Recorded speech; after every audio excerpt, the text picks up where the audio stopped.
Hi, welcome to part 6 of my video lectures on the central banking in the United States. So at this point we come to the decision makers. Now the Federal Reserve banks, they do a lot of stuff. They do outreach to the local financial and banking communities. They collect data. They have theorists that work for them. They do regulatory stuff. They do publications and have speaking things. But the decision makers for monetary policy is a group called the FOMC. This is short for Federal Open Market Committee.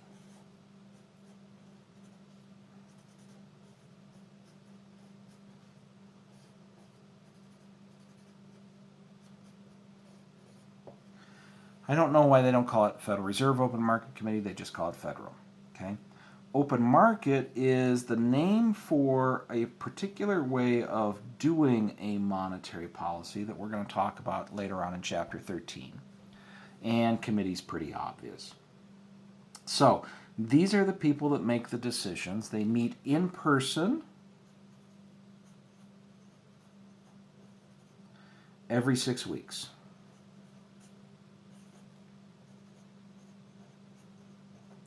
And what they try to do is come up with a policy decision every 6 weeks about what to do with the economy over the next 6 weeks, usually in the form of raising or lowering interest rates. Their preferred method is to do this with a series of baby steps. So if you look in any principles textbook, and there's a diagram like this in your book, it shows that when interest rates go up and go down, they don't go straight up or straight down. They go up in a bunch of tiny little steps. So what's happening is every 6 weeks they're deciding to raise the interest rate a little bit or lower the interest rate a little bit. So typically what they do is they go through a period of a couple of years of these meetings where they're deciding to raise the interest rate by a step at each one until they get it as high as they think that it needs to, and then they hold it there. And then when they decide to bring it down, again, over the space of a couple of years, they're moving it down every 6 weeks or every other meeting or something like that until they get it all the way back down again. Okay? All right, now, who is on this Federal Open Market Committee? Okay? Well, if we have this Board of Governors, and that Board of Governors is where the meeting actually takes place. So it takes place on a Tuesday and a Wednesday.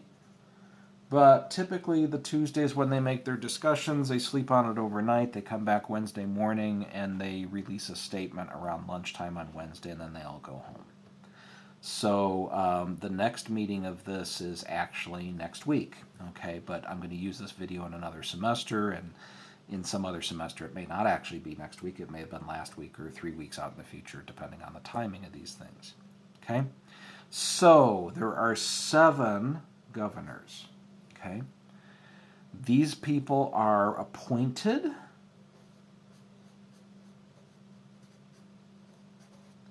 Okay, and this works the same way like as a cabinet position or an ambassador. So they're appointed by the president.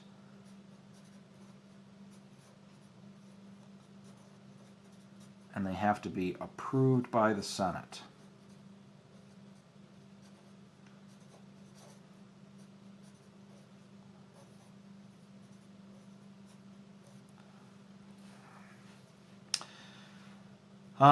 Currently we have 2 vacancies for this meeting, and I think we'll have 3 vacancies for the next one, so Trump has to get in there and actually appoint some people. Okay, the terms are 14 years.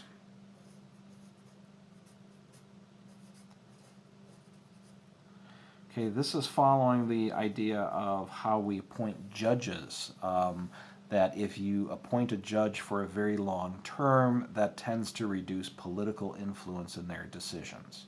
Okay? These are also 14-year terms that are staggered. So it's actually one governor every 2 years for the 14-year cycle. Okay, so currently Obama left 2 vacancies for Trump. A third one has opened up, and there's going to be a new one opening up every 2 years while Trump is in office. Now, 14 years is a long time. A lot of people don't end up serving out their term. So, like the guy that resigned this semester, Tarullo, I think he'd been in there about 8 years or so, and he'd had enough. Okay, so somebody will be appointed to fill out the remainder of his term and possibly be reappointed. Okay, so when this Federal Open Market Committee meets, all of these governors are there. Okay, the other people there are the 12 branch bank presidents.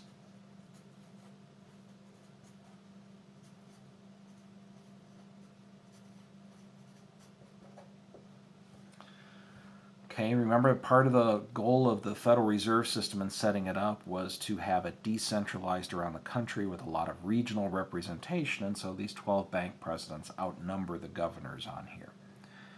Now, these bank presidents are actually involved in day-to-day operations of these banks, so these things, the vacancies are not for very long, okay? And these banks are kind of run as private institutions, and so those are like CEOs. Some of those people are in office for a very long time. Some people are not in office for very long at all. And typically there's somebody who has worked up through that particular bank to get to the top, okay? So when I was in graduate school, I worked with a guy who was a vice president of the Federal Reserve Bank of St. Louis, and he probably thought, hey, I would love to be able to get that job, okay? Now that I'm a little bit older, I don't know these people as well, but I know several of these bank presidents personally now, okay, because they're people that were going to conferences that I was going to, writing the same things I was, reading the same books and so forth. They're much bigger names than I am, there's no question about that, but they're basically people that I've interacted with over the last 20, 25 years of my career as a macroeconomist, okay?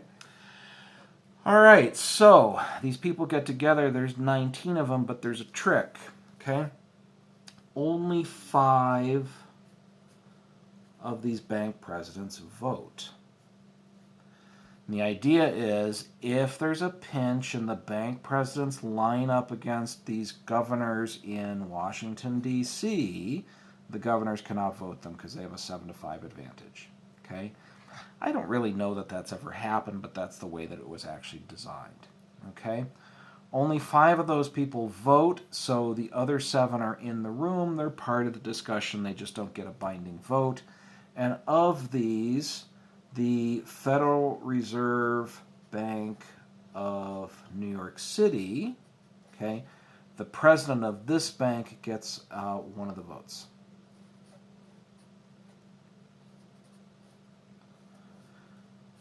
Okay, the reason for that is because New York is what is and was the financial capital of the United States, so there's more action going on there, and they feel that that person is more in tune with what the financial markets actually need. Okay, so the 7 governors get to vote every time, the president of the Federal Reserve Bank of New York gets to vote every time, and then that leaves 4 of 11 of these other bank presidents. Okay. So they have this meeting. They're all allowed to bring some other people with them. So they bring some staff, usually some high-level economists or some lawyers that work in regulation or whatnot. So I have not been to these meetings or seen them. They're not videoed, okay? But I've seen pictures of the room. There's about 60 or so people in a large conference room. I do know people who are actually high enough in these Federal Reserve banks that they actually have been to this meeting and been in this room in Washington and, can tell you what it's actually like. They sit around and they give probably, for you guys, really boring reports about how the economy's doing in the region of the country for each of these banks. And they talk about, this region's doing poorly, this region's doing strongly, this one's in the middle, how do we feel about the whole country, what's inflation doing, and they talk about this for, like I said, a day and a half, and then they come up with a vote, okay? And that vote is typically to take the interest rate up, take the interest rate down, or leave it the same, usually by a fairly small amount, like 1/4 of a percentage point, sometimes 1/2 percentage point. If there's a really bad situation like a financial crisis or something like this, of course they can all get on the phone and talk to each other. They can even have a conference call sort of meeting. And so in the fall of 2008, before the election, when we were in a fairly serious financial crisis, these people were actually having conference calls in September, October, and November of that year, trying to figure out how we have to stabilize the economy to get it just right, okay? Or at least on the path to improvement. All right, so that wraps up this video series, 6 parts with a history of the Federal Reserve and a history of central banking and how we got to where we are, okay? The reason that I do all of these videos and add all this stuff in that Colander does not put in, okay, is the evidence is that central banks, actually let me rephrase that, countries with central banks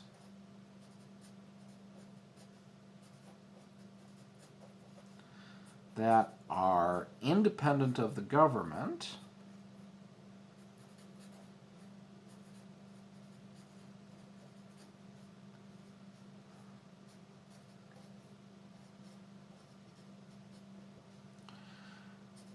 have better experiences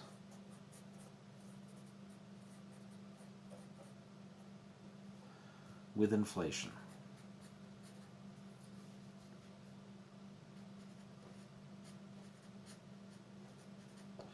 Okay, so the inflation doesn't get as high, it doesn't last as long, it doesn't seem to get out of control as much. Now, governments are filled with people who have control issues, so nobody involved in government really wants an independent central bank, so most countries don't actually have them. We've got about 200 countries on this planet, probably about 150 of them have central banks that are fairly tightly tied up with the government, but about 50 have seen the light and have one that's fairly independent. So examples of that would be the United States, Germany, Switzerland, Austria, New Zealand has an independent central bank. Other countries have got, much less independent central banks. Japan and France have central banks that are fairly tightly tied to the government. So in any event, the evidence that an independent central bank is a beneficial thing is actually fairly strong. And there really are not a lot of monetary economists who are in favor of getting the bank more tightly tied to the political system. Okay, it works better when it's independent of the political system. And the whole goal of this set of 6 videos here is to get you to kind of realize that our central bank is independent kind of by accident. Okay? And it's a happy accident. Okay? All of those conflicts that we had in the 18th and 19th century about central banking and regional conflicts left us with a well-designed Federal Reserve System that is independent of political parties and regions within the country. That's a really good thing. Okay? And that's one of the reasons why we think that the United States has performed better than other economies around the world over the last 50, 75 years or so. Basically, our politicians are not using the central bank to buy elections or to influence elections or things like that. That's kind of what we think. That's kind of what we hope. Okay? Because this is an accident, though, okay, it's important to recognize that this could easily be outdone. People could change these laws. They could restructure the Federal Reserve System. So anytime that you hear people talking about changing how this is actually going to work, changing the people on the Federal Open Market Committee or who's in the Board of Governors or stuff like that, you need to be very worried about that. This is a system that's worked pretty well for the United States. And while we complain about our institutions and our economy not working as well as we would like it to, you know what? It's working better than just about everybody else's. So we got to be doing something right, and we have been doing something right for a very long time, and we think this is part of it. All right, I will see you guys in class. Bye.